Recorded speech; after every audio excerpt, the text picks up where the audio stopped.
tudo bem? Eu sou Leandro Begossi e hoje a gente vai falar do Dia da Educação, cujo tema esse ano é Nenhum para Trás.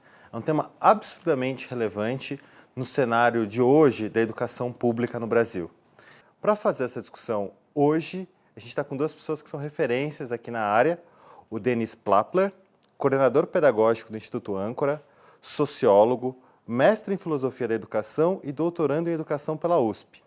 Ele foi consultor e assessor pedagógico pela Unesco para o MEC, no mapeamento de escolas inovadoras no Brasil. Também está aqui comigo a Eda Luiz, diretora do Centro Integrado de Educação de Jovens e Adultos, o famoso CIEJA de Campo Limpo, referência nacional na discussão.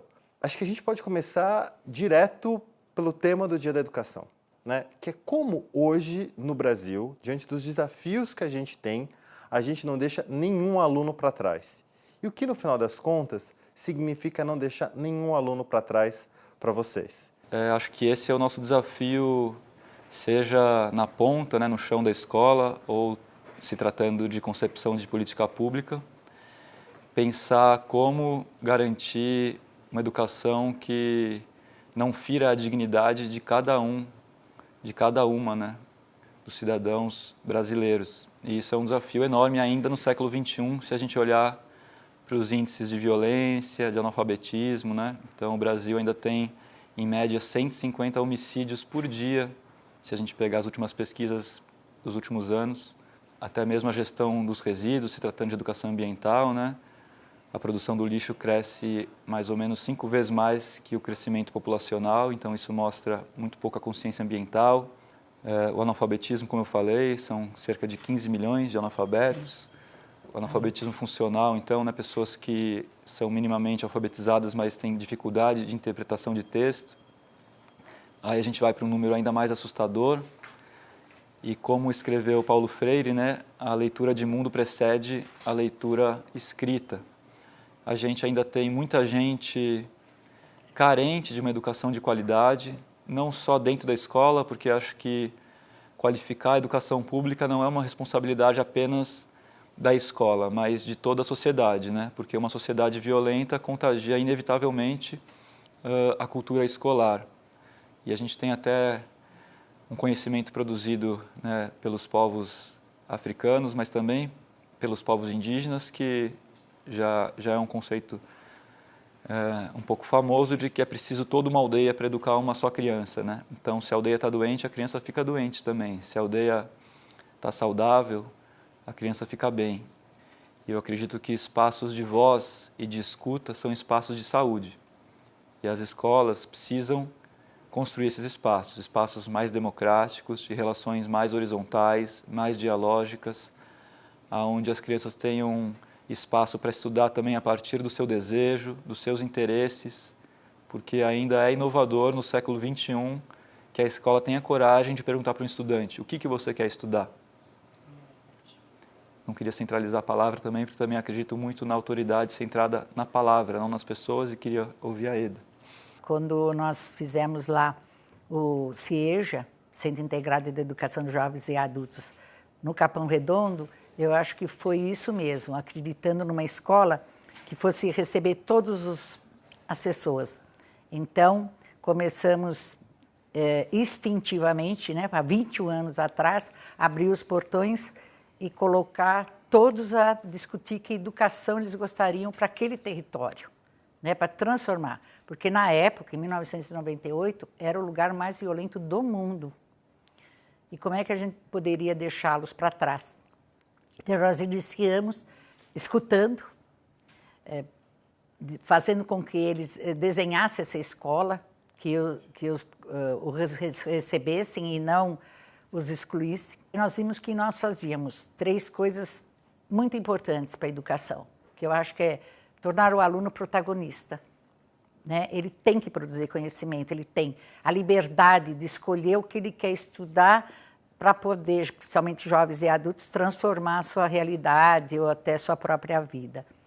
A gestão democrática, mas uma gestão democrática em todos os sentidos, né? De escuta e de escolhas e de argumentos, né? Para que essas escolhas fossem o bem comum.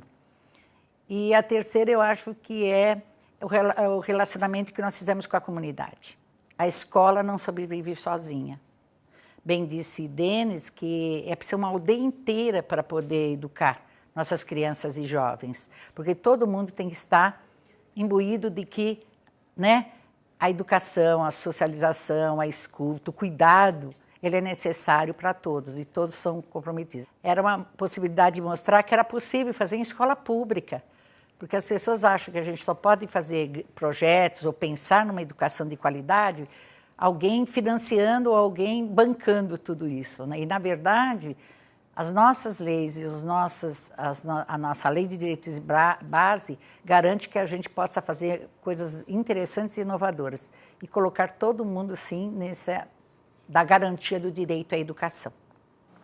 Eu gosto de trazer para a discussão, né, porque muita gente que acompanha o debate sobre educação há muito tempo e muita gente que está entrando no debate sobre educação agora, e talvez seja uma das épocas no Brasil, para o bem e para o mal, em que mais se discute educação, a gente esquece um pouco do arco histórico, né? Onde a gente estava e o que aconteceu nos últimos 30 anos. Se a gente olha ao longo dos últimos, enfim, desde a Constituição de 88, a gente percebe que o Brasil investiu muito e colocou muito esforço na universalização. Quando a gente olha para o final da década de 80, a quantidade de gente fora da escola nesse país era uma coisa assustadora. Ainda tem muita, especialmente no ensino médio. Sim. O grande desafio agora é o da qualidade. Como que a escola... E qualidade a gente pode discutir de diversas formas. Desde a alfabetização até uma escola que faça sentido para os adolescentes do ensino médio. Isso que eu queria escutar de vocês, assim. Pensando que a gente tem um grande desafio de qualidade, o que vocês acham que deveria ser atacado primeiro? Eu acho que, assim, uma coisa importantíssima é a formação dos professores e de toda a comunidade escolar, né? Aqueles que, eu não digo só professor, porque eu acho que todos os funcionários, todo mundo que participa desse espaço escolar também tem que ter né, essa formação de tornar a escola uma escola de qualidade. Mas eu acredito numa formação em serviço, porque é aquela que vai resolver os seus problemas do dia a dia, porque estar numa escola todos os dias... tem que estar para saber resolver ou pelo menos minimizar os problemas que aparecem numa escola, porque não é fácil. Formação em serviço. Eu acho que as escolas poderiam acreditar mais em parceria, de vez em quando acha-se muito isolada, se fecha muito no seu isolamento de resolver todos os problemas sozinhas. Eu acredito muito em parceria, por isso assim que eu tenho lá parceiros, né, em todas as áreas, saúde, assistência social, trabalho, e tudo, todas as secretarias, porque eu acho importante que isso aconteça. E realmente, eu acho que, volto a repetir, que é o protagonismo do aluno nessa também ser incluído, porque a gente faz por, não com. Se faz, né? Se planeja uma coisa maravilhosa, lindo, maravilhoso, mas para quem? Para que aluno? Porque eu ainda acho que nós temos uma outra coisa, que a escola pública ela é determinada, a sua construção, onde há uma demanda, onde tem um terreno que possa acolher essa escola pública. Depois vão para lá pessoas, mas não há uma ligação, que eu acho que é importantíssimo, dessa escola com essa comunidade. Que cultura ela é trabalhada, que história tem essa comunidade, até para se ampliar a transformação.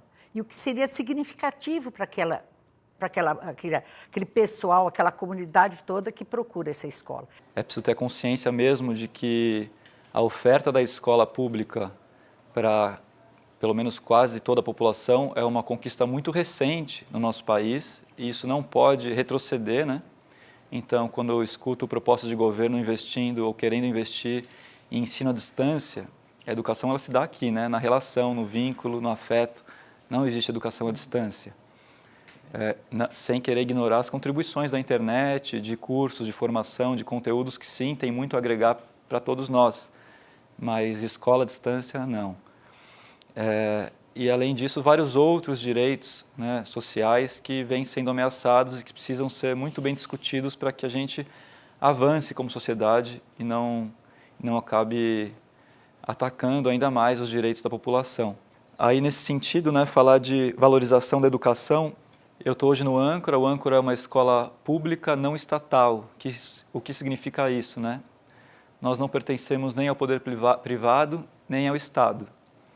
Nós somos uma escola que busca ser das pessoas, do público de fato, da sua comunidade, como falou a Eda. Principalmente de estudantes, de educadores, professores e famílias. E é com esses agentes que a gente busca construir essa escola. Hoje a gente atende a 150 estudantes. A curto prazo a gente busca atender a pelo menos 300, trabalhando da gestante até o idoso, com toda a vida, né? O ciclo da vida.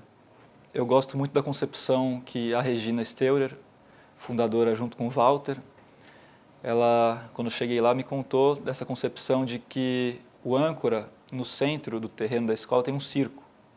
E esse circo é concebido como o coração da escola e, ao mesmo tempo, a ágora, né? O conceito de democracia antiga clássica, que é onde se dão as discussões, as rodas de conversa, a assembleia, onde a gente cria as regras junto com os estudantes, porque aí eles não obedecem, eles respeitam, porque eles construíram. Então, lhes faz sentido, né? Porque faz sentir.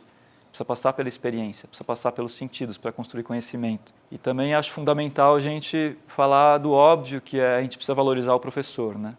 Não dá para falar do Dia da Educação sem falar das professoras, principalmente, porque 80% dos professores do Brasil são professoras, na verdade, são mulheres, e são as principais protagonistas, junto com os estudantes, dessa educação que a gente acredita que possa chegar a ser uma educação de qualidade sem deixar ninguém para trás.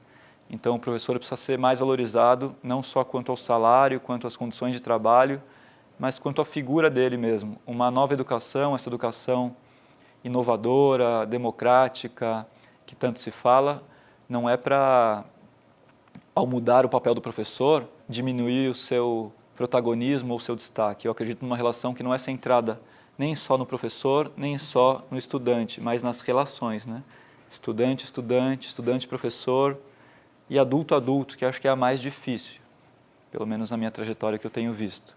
Então vamos pensar sério nisso quando a gente for fazer também política pública, para pensar em dar condições para que o professor possa ser esse agente capaz de fazer uma escola qualificada junto com a sua equipe, né? Junto com a sua comunidade.